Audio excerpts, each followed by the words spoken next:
नमस्कार, मैं कार्तिक कुमार। आप देख रहे हैं प्राइम समाचार। जिस तरीके से हम आपको लगातार दिखा रहे थे, पूर्व सैनिक अपनी मांगों को लेकर प्रदर्शन कर रहे हैं। ओआरओपी और एमएसपी प्रदर्शन तेज़ होता जा रहा है, समय लंबा बीतता जा रहा है, लेकिन सुनवाई कुछ नहीं हो रही है। हमारे साथ कुछ पूर्व सैनिक ये बात करते हैं उनसे। सर, क्या नाम है आपका? मेरा नाम ब्रिजेश सिंह राठौर। हाँ, कहाँ से आए हैं? मैं पटना से हूँ। ओआरओपी और एमएसपी को लेकर जिस तरीके से मांगे तेज होती जा रही है पूर्व सैनिकों की, तो किस नज़र से देखते हैं आप इसको? देखिए, सबसे पहले तो ओआरओपी के बारे में जानना बहुत जरूरी है। लोगों को ये पता ही नहीं है जी ओआरओपी की क्या विसंगतियाँ है और क्या कहने का मतलब विसंगतियाँ पे हम लोग प्रोटेस्ट कर रहे हैं।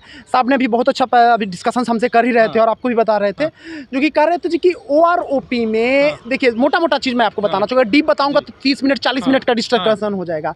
तो ओआरओपी में क्या हुआ, जो कि ओआरओपी 2 में जो 20 तारीख को जो सरकार द्वारा रिलीज किया गया सर्कुलर, उस सर्कुलर में आप टेबल नंबर 7, 8 और 23 देखेंगे तो वहाँ पे हम अपना सबसे पहले हम बात कर लेते हैं जेसीओ साहब की, क्योंकि जेसीओ साहब का क्या कहते हैं, सेना की रीढ़ की हड्डी माना जाता है। जो कि जेसीओ साहब अगर सेना की रीढ़ की हड्डी माना जाते हैं और उन्हीं जेसीओ साहब के साथ में हमारे ओआरओपी में अधिकारियों ने छल किया।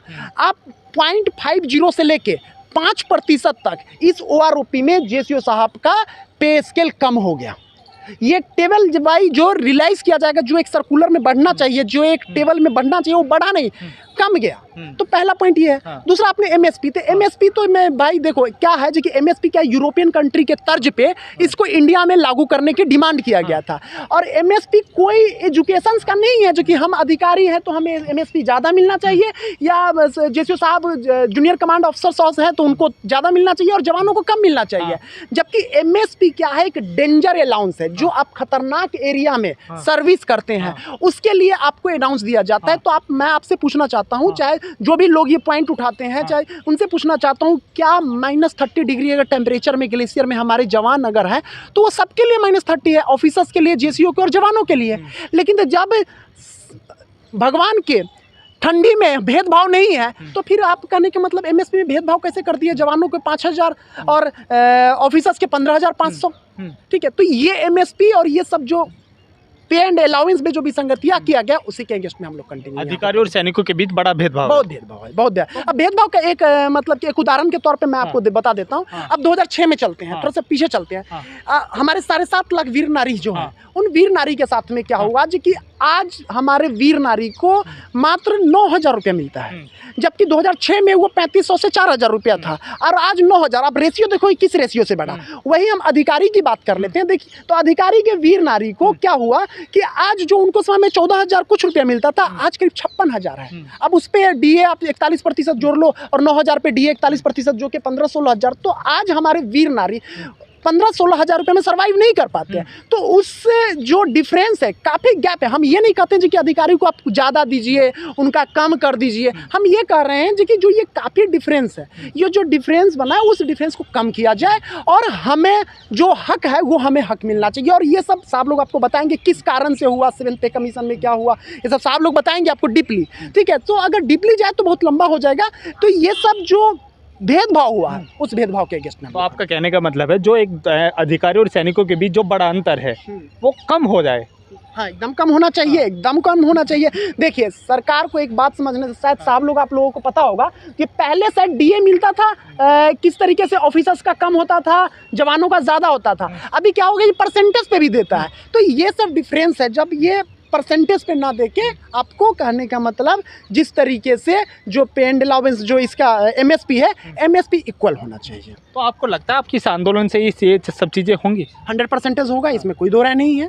आंदोलन ये लंबा चलेगा, हम लोग करने के लिए तैयार है। या सरकार को हमारी बात माननी पड़ेगी, नहीं मानेगी ये हो ही नहीं सकता जी। सरकार हमारी बात नहीं मानेगी क्योंकि हम 5 लोग नहीं हैं। 97% जो जवान जो रिप्रेजेंट सेना को करता है वो 97% लोग आज रोड पे हैं। तो सरकार को हमारी बात को माननी। तो सर, मांगे कब पूरी होंगी? महीने भर से ज़्यादा हो गया है, आपको समय बीत गया है। देखिए सर, हो सकता है मोदी जी बहुत ही मतलब परीक्षा लेते हैं।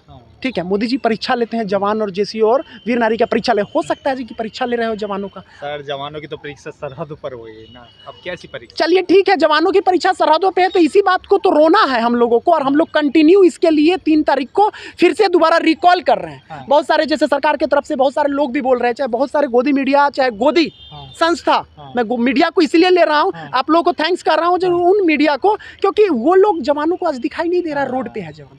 और मोदी जी को भी समझना चाहिए, वो मन की बात तो करते हैं हाँ, लेकिन मन की बात सुनते नहीं हैं। हाँ, उनको सुनना चाहिए, जवानों की दर्द सुनना चाहिए। अभी साहब लोग हैं, ये साहब लोगों की दर्द सुनना चाहिए। अब खुद सोच लो, मेरी एज क्या है, हाँ, 33 से 34 साल के एज में, 33 से 34 साल के एज में क्यों हम लोग सेना से बाहर हो जा रहे हैं, इतनी अच्छी सर्विस होने के बावजूद में? तो बहुत ज़्यादा शोषण हो रहा है। उस शोषण के अगेंस्ट में हम लोग बैठे हुए हैं और सरकार को हमारी बात माननी पड़ेगी। अगर नहीं मानेगी तो देखिए, हम लोग डिसिप्लिन लोग हैं, हम लोग संविधान के तहत में कोई भी काम करेंगे तो और कुछ करें, हम लोग रोड नहीं जाम करेंगे, ट्रेन नहीं जलाएंगे, ये सब चीज़ नहीं करेंगे, क्योंकि संवैधानिक स्तर से हम आंदोलन को आगे बढ़ाएंगे। लेकिन एक अधिकार हमारे पास में वोट देने का अधिकार है, वो अधिकार हम और हमारी फैमिली और हमारे अभिभावक 2024 में जरूर करेंगे, उस अधिकार का यूज। तो मोदी जी से क्या मन की बात करेंगे आप, थोड़ा सा बताइए। देखिए, मोदी जी से मन की बात, मोदी जी को समझना चाहिए। हाँ। आज वो बोलते हैं जो कि हमारी सेना मजबूत हुआ है, हाँ। क्या ये जंतर मंतर पे बैठ के हमारी सेना मजबूत होगा? हाँ।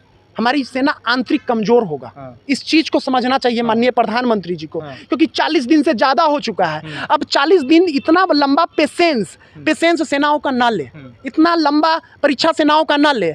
आज मोदी जी सरहदों पे जाते हैं और बोलते हैं कि देखिए हम तो सेनाओं के साथ में हैं, तो मोदी जी के ही स्टैंड पे हैं। हम मोदी जी बोलते हैं देखिए सेना हमारी जहां पांव रख दिया पीछे नहीं हटेगा, तो मोदी जी को समझना चाहिए कि वही सेना आज पांव रख दिया है, अपनी मांग को मनवाएगा। आप सोचो, आप समझिए, आप थोड़ा सा मैं आपको डीप से बताना चाहता हूँ, समझने की कोशिश करिए। जो कि 2014-15 में आंदोलन हुआ, 13 में आंदोलन हुआ, साहब लोग उस आंदोलन के पार्ट थे। आप बताइए, हम जवानों को फटा हुआ कपड़ा पहनाया गया, ठीक है, गंजी पहनाया गया, हाथ में भिकमंगा बनाया गया, और नेशनल न्यूज पे आके हमारे सारे अधिकारी चिल्लाते रहे कि हमारा जवान भूखा है, हमारा जवान नंगा है, हमारा जवान पेट नहीं भरता है, हमारा जवान का सुनो दर्द। जब देखो तब जवान की बात करते थे, जब देखो तब जवान की बात करते हो। अब जब जो OROP देने की बारी आई तो हम लोगों को साइड कर दिए, रूम में बैठ के ये अधिकारी हमारे साथ में छल किए हमारे बड़े भाई, और सारा का सारा अमाउंट, सारा का सारा जो सरकार ने इन्होंने दिया 42,700 करोड़ और 23,000 करोड़, वो सारे के सारे अधिकारी के अकाउंट में चले गए। अगर अधिकारी के अकाउंट में नहीं गए तो सरकार इसका पर्दाफाश करे कि जवानों के अकाउंट में कितना गया, JCO साहब का कितना पेमेंट बढ़ा। देखिए, ये सरकार ऐसी सरकार है, अगर एक टूथपेस्ट भी देती है ना तो हर एक रैली में जाके उसका प्रचार करती है, हमने ये दे दिया, हमने वो दे दिया। आज कोई रैली में आपने देखा है जी कि सरकार OROP की चर्चा कर रहा है जी कि हम जवानों को 23,000 करोड़ दिया? आपने सुना कहीं? वही तो सवाल बनता है, तो सरकार आपकी चर्चा क्यों नहीं कर रही है? सरकार इसलिए नहीं चर्चा कर रही कि सरकार जानती है जी कि अधिकारियों के साथ में मिलकर हमसे गलती हो गई। अब सरकार बैकफुट पे कैसे जाए तुरंत? ठीक है, सरकार समझ रही है कि जवानों के साथ में भेदभाव हो चुका है और एनालिसिस हो भी रहा है। यही रीजन है जी कि सरकार अभी तक मुंह नहीं खोल रही है, और सरकार को तो बात मानना ही पड़ेगा। कब तक बंद रहेगा? देखिए, अब ये आप जब कभी मीडिया आप लोग सामने में जाते हैं, मोदी जी के सामने में कभी सामने आते हैं, ऐसे तो मोदी जी सामने आएंगे नहीं। प्रेस कॉन्फ्रेंस 8 साल हो गया, कभी किए नहीं, ठीक है, मन की बात सुनाते हैं लेकिन जन की बात नहीं सुनते हैं, सिर्फ थोप देते हैं। तो जब कभी अगर कहीं सामने आ जाता है सरकार के कोई नुमाइंदा, तो आप सवाल करिए। हम आपका आंदोलन शुरू से कवर कर रहे थे लगातार जी, लेकिन वहाँ पर सब एक जो कहते हैं ना, जो मेन स्ट्रीम मीडिया जी, नेशनल वाली, वो नजर नहीं आती। क्या कारण है? मेन स्ट्रीम मीडिया के बारे में क्या बोले? जिस मीडिया की रैंकिंग दिन पर दिन डाउन होते जा रहा है, जिस मीडिया का स्टैंडर्ड वर्ल्ड में डाउन होते जा रहा है। आपको पता है जी कि 2014 में इंडिया का रैंकिंग था 129, 2014-10-11 में शायद, maybe, I can't say very surely, but as my knowledge 2011-12 में 129 के आसपास में था। आज प्रेजेंट टाइम में 152 रैंकिंग है वर्ल्ड में। आप उस मीडिया की क्या बात करते हो जो कि शाम को इस तरीके से चौपाल लगाते हैं और एक चौपाल में उधर बैठा देते हैं गेटअप में? मतलब कि मेरे अनुसार में कहने का मतलब, दो लोगों को बैठा देते हैं, दो धर्म को बैठा के और आपस में लड़ाते हैं। तो मेन स्ट्रीम मीडिया की यही काम रह गया। वो किसान का, जवान का, वीर नारी का, देश में महंगाई का, ये सब सवाल नहीं उठा रहे हैं। जिस देश का बड़ी दुर्भाग्य की बात है, जिस देश की वीर नारी रोड पे, जिस देश का जवान रोड पे, जिस देश की किसान रोड पे, उस देश को आप बोलते हो उन्नति? ये देश की दुर्भाग्य है और इसको माननीय प्रधानमंत्री संज्ञान में नहीं ले रहे हैं। माननीय प्रधानमंत्री को संज्ञान में लेना चाहिए। माननीय प्रधानमंत्री को जन की बात सुनना चाहिए। सिर्फ माननीय प्रधानमंत्री सिर्फ सुनाते हैं, सुनते हैं ही नहीं किसी का। आप देखिए, एग्जाम्पल के तौर पे सब लोग, आप लोग कहने अग्निवीर के पक्ष में हैं? नहीं, कभी पक्ष में नहीं। सुनिए साहब, आप अग्निवीर के पक्ष में हैं? नहीं पक्ष में है। अब इतना बड़ा, क्या दिक्कत है? सुनिए अब मैं बताता हूँ, इतना बड़ा जो डिसीजन सेनाओं के ऊपर थोप दिए, क्या सेना में ये जेसीओ साहब लोग, हम तो बहुत नीचे, मैं तो सिपाही था सेना में, ये जेसीओ साहब लोग, ये साहब लोग क्लर्क है, रूल्स रेगुलेशन सारे बनाते हैं, पूरा टर्म्स कंडीशन। अगर आज के डेट में जेसीओ साहब अगर सेना में ना रहे, इसीलिए रीढ़ की हड्डी कहा गया। साहब की तरफ थोड़ा कैमरा करो भाई, कैमरा करो साहब की तरफ। अगर साहब लोग ना हो तो क्या जेसीओ साहब से, चाहे अधिकारी से, क्या एक इनकी आईटी सेल एक पोल नहीं कर सकता था? एग्जैक्ट पोल ले लेते थे कि हाँ इसके पक्ष में कितने लोग एग्री है, कितने लोग, बस थोप दिए। देखिए ये अग्निवीर हो गया, तो ये सारे के सारे तमाम ऐसे मुद्दे हैं, चाहे वो सरकार सिर्फ थोप दे रही है, ठीक है, ये सिर्फ सुना रही है, सुन नहीं रही है। आप समझिएगा, कोशिश करिएगा। पहले सेनाओं के लिए क्या होता था, उसका परिवार होता था, चाचा ताऊ के बेटे होते थे, भतीजा होता थे, भाई होते थे, बहन होते थे। लेकिन आज साहब लोग, हम सिपाही की तो बात ही छोड़ दो, आज जेसीओ साहब लोग अपने बच्चे के अलावा, साहब लोग आप लोग अपने बच्चे के अलावा इस महंगाई के दौर में क्या आप चाचा भतीजे के बच्चे को सर्वाइव कर पा रहे हैं? नहीं कर पा रहे। तो ये चीज़ समझना है साहब, ठीक है। सिर्फ मुखिया का काम ये नहीं है जो कि मैंने देश को यहाँ ले गया, मैंने देश को वहाँ ले गया। माननीय प्रधानमंत्री जी अपने वादे से मुकर रहे हैं। रिवारी के फरीदाबाद के मेट्रो स्टेशन में उद्घाटन के समय में उन्होंने बोला था, भाइयों एंड बहनों, मित्रों, कांग्रेस के बहकावे में मत आना, आम आदमी के बहकावे में मत आना, पीएमआर वालों के 1 रैंक 1 पेंशन में रखा जाएगा, आपको 1 रैंक 1 पेंशन में रखा जाएगा। आज पीएमआर वालों को बाहर कर दिया गया 1 रैंक पेंशन। मैं आपको बताना चाहता हूं और आपके माध्यम से देश के उन सारे फौजी लोगों से मैं अपील करना चाहता हूं, देखिए आज जागो और इस आंदोलन में बढ़ चढ़ के भाग लो, नहीं तो ये 1 रैंक 1 पेंशन का नाम जो तीसरा ORP आने वाला है ना, उसमें ऑफिसर रैंक ऑफिसर पेंशन हो जाएगा। इस बात को समझ लीजिए। ठीक, हम आगे बात करते हैं, कुछ और लोग भी हमारे साथ हैं। सर सबसे पहले आपका नाम जानना चाहूँगा, क्या नाम है आपका? मैं सूबेदार CM सिंह हूँ, पटना से बिहार से आया हूँ। आप OROP में थोड़ा सा डिस्कस करेंगे, ये क्या है, थोड़ा सा हमारे जो दर्शक हैं उन्हें समझाना चाहेंगे? जी, OROP का जो मेन उसका मतलब है कि 1 रैंक 1 पेंशन, मतलब ये है कि अगर कोई एक आदमी, एक हमारा सैनिक एक ही रैंक में जो है, उसके जो अपने टर्म्स एंड कंडीशन है, जैसे अगर सूबेदार साहब है, अगर उसकी 28 साल की सर्विस है और दूसरे सूबेदार साहब है और वो भी सूबेदार में 28 साल की नौकरी करके आया हुआ है, तो बराबर पेंशन मिलेगा। इसको बोला गया 1 रैंक 1 पेंशन। ये है। तो अब जो आपका आंदोलन चल रहा है लगातार, ये मुझे लग रहा है 41 दिन आज हो गए हैं, सरकार सुनवाई नहीं कर रही है, तो कब तक आखिर सरकार ऐसे आंख बंद करके बैठी रहेगी?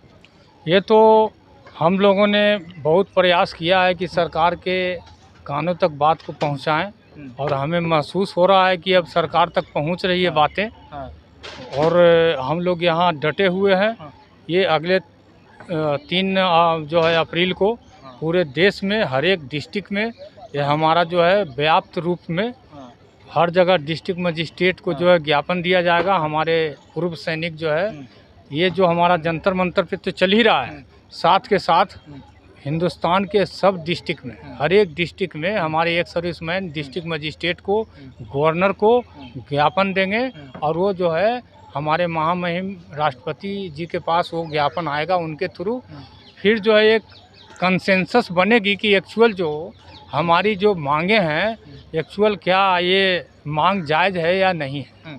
हम तो अपनी मांग के लिए 41 दिन आज हो रहा है, हम यहाँ बैठे हुए हैं। आपको महीने भर से ऊपर हो गया है। अभी हमें खबर मिल रही थी कि जो आपकी कभी पूर्व सैनिक से जो हमारे राजनाथ सिंह जी हैं, उनसे मुलाकात हुई कभी? नहीं, हमारी तो पर्सनल मुलाकात नहीं हुई है, लेकिन हमारे ही कोई डेलीगेशन की मुलाकात? हमारे डेलीगेशन ने उनसे मिला है। अब मिल करके हमारी जो मुद्दा है उनको ज्ञापन दे दिया गया है। उस पर उन्होंने भरोसा दिलाया है कि मैं जो है आपकी मांग जो भी है उस पर मैं चिंतन मनन करूंगा, डिस्कस करूंगा। डिस्कस करने के बाद जो आउटकम आएगा वो अभी हमारे पास कुछ आ नहीं रहा है कि क्या उन्होंने कंसीडर किया है, क्या नहीं किया। अब जब वो बताया जाएगा, लाइव आउट होगा, तब उसके बाद पता चलेगा। कितनी देर तक ये मुलाकात चली थी? ये मुलाकात तो हम तो थे नहीं, लेकिन बताते हैं कि कोई आपका डेलीगेशन हो कुछ? हाँ, डेलीगेशन अभी हमारा कोई रिसेंटली नहीं गया। पहले हमारे डेलीगेशन उनको जो है अपने हमारे सारे सैनिकों का, एक सर्विसमैन का जो है मुद्दों को हाँ। जो उनके साथ डाल करके उनसे डिस्कस हुआ है। सरकार की तरफ से क्या आपको आश्वासन दिया गया है? सरकार से अभी तक तो मुझे जो है कोई आश्वासन नहीं मिला है कि कोई हमारे पास कोई जो है मेन जो है मीडिया भी नहीं आई है, जो आप लोगों की जो थ्रू जो ये सारी चीज़ बाहर मार्केट में फैल रही है कि हमारे जो पूर्व सैनिक हैं ये जंतर मंतर पे धरने पे आज 41 दिन से हैं, और जो है अभी तक तो हमारा मेन फ्रेम जो मीडिया है कोई आया नहीं हमारे पास। सर आपसे आज आपको महीने भर से ज़्यादा हो गया है धरने पर बैठे बैठे, ना ही तो सरकार का कोई डेलीगेशन आपसे मिलने आ रहा है, ना ही कोई अधिकारी, और ना ही इसमें जो मेन रूप होता है एक लोकतंत्र का चौथा स्तंभ कहने वाले मेन स्ट्रीम मीडिया, ठीक है, वो भी आपको कवर नहीं कर रहे हैं, आपकी खबर नहीं दिखा रहे। क्या कारण है आखिर इसके पीछे? कारण इसके पीछे ये है कि भाई अब जिसको जो मिलना था वो तो लेकर के चले गए। बाकी बच्चे वाले जो है पहले भी गरीब थे, आज भी गरीब हैं।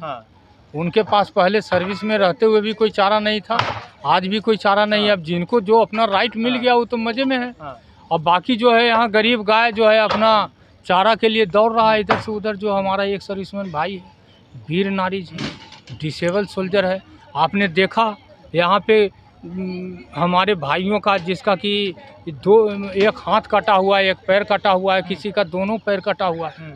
ये देख करके भी अगर लोगों को समझ नहीं आ रहा है तो ये दुर्भाग्य है, और क्या कहेंगे इसको।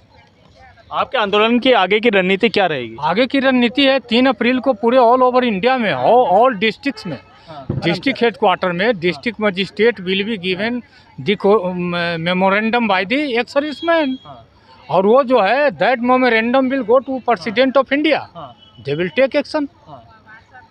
वो जो है वो एक्शन होगा। उसके बाद आपके आंदोलन की क्या रणनीति रहेगी अगर सरकार आपकी मांगे नहीं मानती है तो? सरकार आगे पीछे अभी मंथन कर रही है। आप सोचते हैं कि मीडिया नहीं आ रही, यहाँ पर गवर्नमेंट की इंटेलिजेंस एजेंसियाँ नज़र रखे हुए हैं, उनका राडार लगा हुआ है, और जो राडार के माध्यम से जो बातें यहाँ से फ़िल्टर होके वहाँ जा रही हैं उन पर मंथन हो रहा है कि हम लोग क्या क्या कर रहे हैं। सरकार बहुत ही बारीकी से हम लोगों की बात सुन रही, समझ रही है।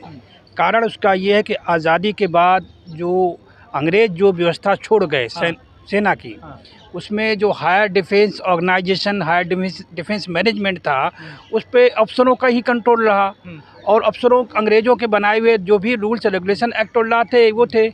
भारत को आज़ादी तो मिल गई, लेकिन उसका जो संविधान है भारत का संविधान बन गया, लेकिन सेना का संविधान जो था, कानून था, वो अंग्रेज़ों वाला चल रहा है। उस अंग्रेज़ों के कानून के कारण आज भी जेएसयू एंड अदर्स हम लोगों को स्लेवरी क्लास में माना जाता है, और स्लेवरी क्लास सेवादार होने के नाते हम लोगों की बात को कौन सुनता है? क्योंकि हमारी बात को रिप्रेजेंट करने वाले यही अधिकारी लोग हैं, और उनको हमारी बात को अब हम लोगों ने पहली बार जो बात रखी है उस सरकार को 2024 के मद्देनज़र अब सरकार के सर में जू रेंगने लगा है कि कुछ न कुछ बात तो ज़रूर है, बिना आग के धुआं नहीं उठता है, और सरकार को नज़र आने लगा है कि इनकी तादाद ज़्यादा है। हम लोगों के परिवारों सहित कम से कम 5 करोड़ वोट है पूरे देश में, और 5 करोड़ वोट को सरकार ऐसे में बैठे राजनेता लोग खोना नहीं चाहेंगे, क्योंकि यहाँ एक मोमेंट में जब बटन दबाने जाते तब मूड बदल जाता है। तो सरकार बिल्कुल पॉजिटिवली सोच रही है, और सरकार चाहती है कि जितना अधिक से अधिक इस पर हम लोगों के प्रति सिंपैथी रखें, करेगी वो अपने हिसाब जितना समझे। कितना समय लग सकता है, क्या लगता है आपको? मैं समझता हूँ कि सरकार समय लगाएगी। कारण ये कि एक साल मान लें, 1 साल में अगर हो जाए तो जल्दी मानिए। कारण ये है 75 साल आज़ादी खो गए, और 75 साल में जो नियम कानून वो नहीं बना पाए, इतनी एनामोलीज हैं। 6वें पे कमीशन में 300 जो मतलब भेदभाव थे, 300 प्रकार के भेदभाव निकले, अब इस बार 3600 हो गए हैं। सर आप मुझे बिल्कुल ईमानदारी से बताइए, बिल्कुल ईमानदारी से, आपको क्या लगता है ये आंदोलन कब तक चलेगा? ईमानदारी से बताइए। देखिए, जनरल सतवीर चल रहे हैं, उनको 2850 दिन हो गए हैं। तो जब जनरल सतवीर को नहीं सुना तो हमें नहीं लगता है कि जेएसयू अदर्स की आवाज़ वहाँ तक पहुँच पाएगी। आंदोलन मतलब लंबा चलेगा? बिल्कुल, नो डाउट, बिल्कुल। अभी 6 महीने बाद यहाँ पर दूसरी बातें होने लगेंगी। हर लोग अपना दाना पानी फेंकने लगेंगे। जो प्राइम मिनिस्टर के कैंडिडेट होंगे, जिनकी पार्टियां बहुमत में आना चाहेंगी, तो वो अपना अपना लॉलीपॉप दिखाएंगे हम लोगों को, भाई हमारे साथ आओ, हम करेंगे जैसा पुराना होता रहा है। देखिए 1972 तक जवान अप टू हवलदार 89% पेंशन मिलती थी। OROP ये जनरली सिपाहियों के लिए थी, क्योंकि ये जल्दी रिटायर्ड हो जाते हैं। उनको 28 साल की नौकरी तक रिटायर कर दिया जाता है और 16 साल में जाते हैं तो 44-45 तक ये बाहर हो जाते हैं। तो OROP उनके लिए थी, लेकिन ऑफिसर्स ने थोड़ी सी चालाकी की और उसमें जवान कह करके घुसा और सारा माल खा गया, बंदर बांट करके। मेरा आपसे लास्ट सवाल है, जो सैनिक और अधिकारियों के बीच की खाई है बहुत गहरी होती जा रही है, दिन प्रतिदिन बहुत गहरी, क्या वो भर पाएगी? बिल्कुल भर पाएगी, अगर केंद्र में बैठी पार्लियामेंट में बैठे लोग अगर एक नए सिस्टम की बात करें डिफेंस, क्योंकि देखिए सिक्योरिटी 2 प्रकार की होती है, इंटरनल और एक्सटर्नल। और इंटरनल सिक्योरिटी के लिए तो पुलिस और CISF CRPF वगैरह लगी है, ये सब और फोर्सेज लगे हैं। लेकिन जो है यहाँ एक्सटर्नल के लिए आर्मी नेवी एयरफोर्स है, और आर्मी नेवी एयरफोर्स के नियम अंग्रेजों वाले चल रहे हैं। अगर पार्लियामेंट में जाकर के इनके नए कानून को बना करके नए सिस्टम की संरचना कर देते हैं और जो अधिकार है इक्वल स्टेटस उसको राइट्स दे दिए जाते हैं, तो कोई दिक्कत नहीं पड़ेगी, कोई उसमें कोई खाई वाली बातें नहीं रहेगी। उसको भरा कैसे जाना है, इसको सरकार को समझना है। ये तो पार्लियामेंट का काम है। पार्लियामेंट में अभी तक जितनी सरकारें बनी हैं उन्होंने जवानों के लिए सोचे नहीं है, सैनिक कानून के लिए सोचे नहीं है। कौन कौन से हैं जो अधिकारियों ने रिकमेंड कर दिया वही वहाँ बैठा सेक्रेटरी मान लेता है, और जवानों को कोई बात सुनता समझता नहीं है, क्योंकि इनको तो सोचते हैं कि कुछ दिन के मेहमान हैं, 10-15 साल 20 साल बाहर चले जाएंगे। अफसर रहेगा अपना स्टेटस बना कर रखता है और अपना डेकोरम बना करके अपने सारे राइट्स लेता रहता है। आंदोलन यूं ही जारी रहेगा? बिल्कुल जारी रहेगा। मुझे नहीं लगता है कि लोकसभा के पहले ये समस्या समाधान होगा। जी सर, क्या कहना चाहते देखिए सर ने बताया जो कि बहुत अच्छी बात बताया, साहब लोगों ने बहुत अच्छी बात बताया, लेकिन सरकार इसको बहुत बारीकी से देख रहा है। और मैं मानता हूं जो कि ये आंदोलन को जल्दी सरकार ख़त्म करना चाहेगा, क्योंकि सरकार के सर पे पार्लियामेंट का चुनाव है 2024 का। और ये जो पहले क्या था जो कि सरकार को अब समझ में आ गया है, जो कि 97% अलग हो गए हैं और 3% अलग हो गए हैं।